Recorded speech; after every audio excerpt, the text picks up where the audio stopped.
Programang ito ay rated SPG. Striktong patnubay at gabay ng magulang ang kailangan. Maganda ang magiging sitwasyon ni Tanggol. Yayaman siya at pagkakatiwalaan pa siya ni Senyor Facundo. Pagkatapos kasing pagkakitaan nila Tanggol ang brilyanteng Star Venus dahil sa kanilang pandaraya, ay ibabalik nila ito kay Senyor Facundo.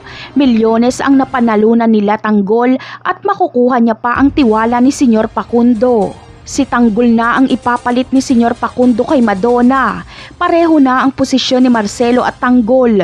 Ngunit isasama kaya ni Senyor Facundo si Tanggol sa gaganaping kasal ng kanyang apo? Malamang ay oo. Dahil kailangan ni Senyor Facundo ng dagdag puwersa doon, lalo pat nagkainitan sila ni Ramon dahil hindi kumpleto ang ibinigay na pera ni Senyor Facundo kay Ramon. Siguradong malaking revelasyon ang magaganap kapag makasama nga si Tanggol sa kasal dahil siguradong magkikita si Marites at Tanggol doon dahil gagawin ni Ramon ang lahat para makapunta si Marites sa kasal ng kanilang anak kahit ipakidnap niya pa ito. Sa tingin nyo, dito na kaya magkakaalaman? Maghaharap-harap kaya si David, Ramon, Tanggol at Marites? Ano pa kaya ang gagawin ni Olga at David para malusutan nila ito?